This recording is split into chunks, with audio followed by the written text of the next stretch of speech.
बाबर आजम श्रीलंका के खिलाफ दूसरे वनडे में भी विराट कोहली का एक अहम रिकॉर्ड तोड़ सकते हैं, पर यह वो रिकॉर्ड है शायद जो बाबर आजम तोड़ना ना चाहें, क्योंकि 83 इनिंग्स में 83 बारियों में विराट कोहली ने इंटरनेशनल क्रिकेट में कोई 100 नहीं बनाया था।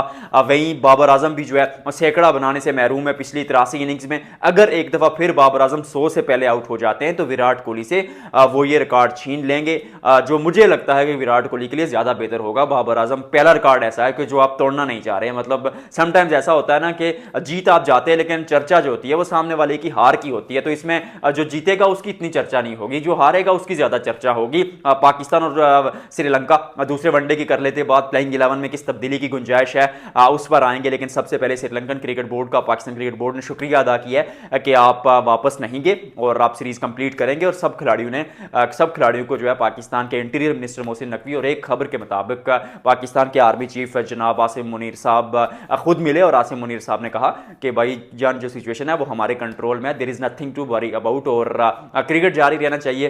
दिल्ली में भी ब्लास्ट हुआ, साउथ अफ्रीकन टीम वहां पर है, हम उसके भी अगेंस्ट है। ढाका में ब्लॉक हुआ, आयरलैंड की ब्लास्ट हुआ, ब्लॉक नहीं हुआ, ब्लास्ट हुआ, बम ब्लास्ट हुआ ढाका में। आयरलैंड की टीम बांग्लादेश के खिलाफ वहां पर टेस्ट मैच खेल रही है। हम उसको भी गलत कह रहे हैं जो ढाका में ब्लास्ट हुआ और जो फिर इस्लामाबाद में हुआ उसको भी गलत कह रहे हैं, क्योंकि क्रिकेट हमारे लिए सबसे टॉप प्रायोरिटी है। अब पाकिस्तान की प्लेइंग 11 से आगाज कर लेते हैं, और पाकिस्तान की प्लेइंग 11 की बात की जाए तो साइम अयूब, फखर जमान, उनके साथ बाबर आजम, मोहम्मद रिजवान।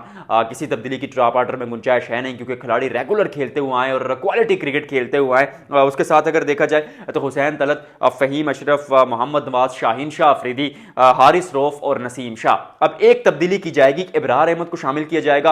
उसमें आप शायद नसीम शाह को रेस्ट दे दें, शायद हारिस रऊफ को रेस्ट दे दें और शायद फहीम अशरफ को रेस्ट दे दें। एक ही तब्दीली की खबरें आ रही हैं। दूसरी तब्दीली के बारे में बातें जरूर हुई कि हुसैन तलत की जगह आप हसीबुल्लाह खान को एक आध मुकाबला दे दे, बट क्योंकि हुसैन तलत ने पिछले मुकाबले में 60 बनाया, बहुत क्रिटिसिज्म रहा है इस खिलाड़ी पर, बहुत लोगों ने तनकीद किया कि भाई क्यों हुसैन तलत को टीम में रखा है। अभी तो पिछले मुकाबले में ही खिलाड़ी ने खुद को प्रूव किया भाई कि मैं स्पिन को अच्छा खेलता हूं, तो पिछले मुकाबले में अगर रन बनाए तो आप ड्रॉप कर देते तो थोड़ा वो दिल टूटेगा, वो फील करेंगे आप उस खिलाड़ी के लिए, तो उनके साथ जाने का फैसला किया गया है। इब्रार वापस आएंगे, नसीम, फहीम या फिर हारिस रऊफ की जगह किसी एक को ड्रॉप किया जाएगा। अब पाकिस्तानी टीम से क्या उम्मीद की जाएगी इस वनडे में, क्योंकि सबसे अगर ऊपर नाम रखे तो फिर टॉप ऑर्डर में ना फखर जमान रन बना रहे हैं ना साइम अयूब रन बना। साइम अयूब ने खैर बीच में ओडीआई क्रिकेट में बहुत रन बनाए, टी20 में आउट ऑफ फॉर्म थे, लेकिन बाबर आजम हो गए, फखर जमान हो गए, रिजवान ने भी रेगुलर रन नहीं बनाए, तो टॉप ऑर्डर उस तरह परफॉर्म नहीं कर रहा। आपको मैचेस जीता है सलमान अली आगा ने। 2025 में अगर बात की जाए तो ओडीआई क्रिकेट में मैन ऑफ द मैच 3 दफा मैन ऑफ द मैच का अवार्ड लिया सलमान अली आगा ने, बल्कि अगर बाकी पूरी टीम की बात की जाए तो बाकी पूरी टीम ने मिलकर सिर्फ 2 दफा लिया है। I mean that's how things have gone this year. और जिस तरह की क्रिकेट के लिए सलमान अली आगा ने वो एक्स्ट्रा ऑर्डिनरी है। एक एंड पर अपना काम करते रहते हैं, सिंगल डबल्स तलाशते हैं बड़े बड़े गैप्स में से, और फिर खराब गेंद आती है बीच में एक चौका बटोरते, बड़े शॉट्स खेलना भी जानते हैं। नंबर 4 पर भेज दे, 5 पर भेज दे, 6 पर भेज दे, हर नंबर पर अच्छी बल्लेबाजी करते हैं। तो चले मिडिल ऑर्डर का जो मसला था ओवर द ईयर्स रहा है, बल्कि मिडिल ऑर्डर पाकिस्तान का बहुत कमजोर है, उसको कुछ हद तक ठीक ठाक तरीके से मतलब कंटिन्यू किया, अच्छे तरीके से उसको टैकल किया सलमान अली आगा ने। लेकिन चाहे फखर जमान हो, अब बहुत मौके हो गए और फखर जमान ने अगर टी20 वर्ल्ड कप 2026 खेलना है तो रन्स बनाने पड़ेंगे।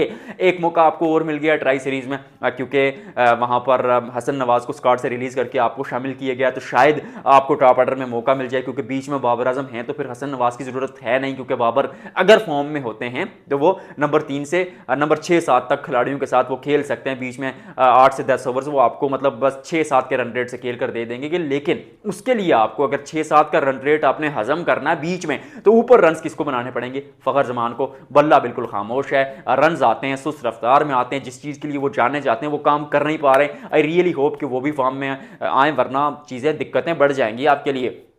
उसके बाद अगर बात की जाए तो साइम अयूब रन्स बनाए, अच्छे रन्स बनाए ओडीआई क्रिकेट में पिछले 1-1.5 साल में, चाहे साउथ अफ्रीका के खिलाफ साउथ अफ्रीका में देख लें, फिर उसके बाद जब जब ओडीआई क्रिकेट में इस खिलाड़ी को मौका मिला लॉन्गर फॉर्मेट में परफॉर्म किया। लेकिन टी20 क्रिकेट में पिछले 12 मैचेस में अभी भी 6 दफा डक पर आउट हुए, पर एक 50 आई थी अगेंस्ट साउथ अफ्रीका। फिर उसके बाद पिछले मुकाबले में भी देखा जाए तो अच्छा 50 बनाया, वहां पर मुश्किल कंडीशंस में बनाया, विकेटें गिर गई थी।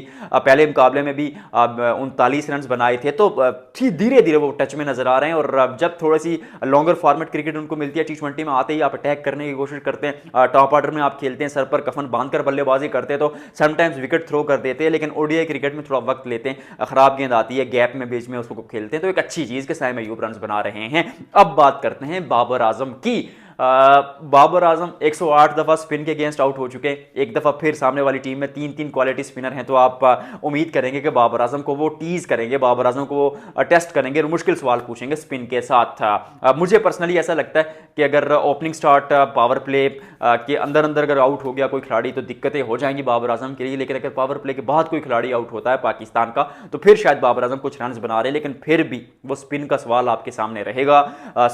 जैसे आपने दूसरे टी20 में तंग किया था साउथ अफ्रीका को कि भाई कदमों का इस्तेमाल किया, स्पिनर्स को सेटल नहीं होने दिया, यहां पर भी वही चीज करनी है बाबर आजम साहब। और कोई ऐसी चीज नहीं है जो आपने पहले ना की हो, आपने पहले भी शतक बनाया, आपने पहले भी रन्स बनाए, आपने पहले भी सेंचुरियां बनाई हैं, रन्स बनाना आपको आता है। थोड़ा प्रेशर है, थोड़ा वो ट्रोलिंग भी हो रही है, लोगों की निगाहें आप पर हैं, तो we shall find out it के इन सारे सिनेरियो से कैसे निकलते हैं आप। क्योंकि खिलाड़ी वो नहीं होता जो नंबर 1 बनता है, खिलाड़ी वो होता है जो नंबर 1 पोजीशन पर खड़ा रहता है, तो खड़े रहना पड़ेगा, खुद को प्रूव करना पड़ेगा। मोहम्मद रिजवान 2-3 इनिंग्स बाद बीच में एक 50 आ जाता है, तो आई रियली होप कि पिछली 2 इनिंग्स में उतने रन्स बनाए नहीं है, तो इस मुकाबले में रन्स बनाएंगे। गेंदबाजी में असल पाकिस्तान का जो इशू है मुझे लगता है गेंदबाजी में है, क्योंकि साउथ अफ्रीका के खिलाफ 3 वनडे हो जाएं या फिर श्रीलंका के खिलाफ पहला वनडे हो जाए, आप पावर प्ले में विकेट नहीं निकाल पाए, और जब आप पावर प्ले में विकेट नहीं निकाल पाए तो आपके मैच जीतने के चांसेस 10% कम हो जाते हैं। आई एम सरप्राइज्ड कि पाकिस्तान फिर भी साउथ अफ्रीका के खिलाफ और श्रीलंका के खिलाफ जीत गया, लेकिन उसका क्रेडिट जो जाता है वो बाद में इस वनडे में देखा जाए, जो तीसरा वनडे था,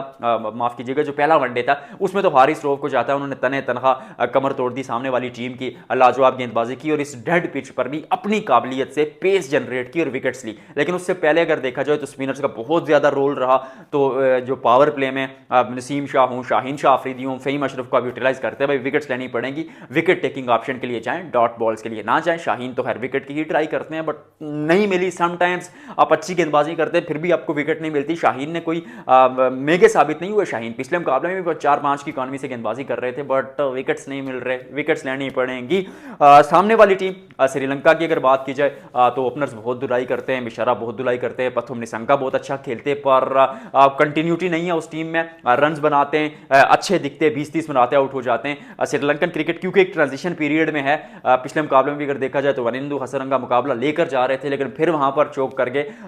श्रीलंकन क्रिकेट एक ऐसे पड़ाव में है जहां वो एक फेज से दूसरे फेज में मुंतकिल हो रहे हैं, ट्रांजिशन पीरियड में इसको कहता हूं, तो उस टीम से उम्मीद की जाएगी कि वो एक दफा फिर टेंटेटिव टाइप ऑफ क्रिकेट खेलेगी, बट इस तरह की क्रिकेट समटाइम्स आपके गले पड़ जाती है और फिर मुश्किल सवाल पूछते हैं वनिंदु हसरंगा आपसे। स्पिन सामने वाली टीम की बहुत गहराई, बहुत काबिलियत, फिर बल्लेबाजी में देखें तो चारित हसरंगा हूं, पथुम निशंका हूं, मिशारा अच्छी गेंदबाजी कर रहे हैं, बल्लेबाजी कर रहे हैं, माफ कीजिएगा, तो टीम में गहराई है, टीम में काबिलियत है सामने वाली में। पाकिस्तान को बच के रहना होगा उनकी स्पिन गेंदबाजी से, अगर स्पिन को टैकल करते हैं तो मुझे लगता है कि पाकिस्तान ये मुकाबला जीत जाएगा। आपको क्या लगता है जरूर बताइएगा, मिलते हैं अगले व्लॉग में।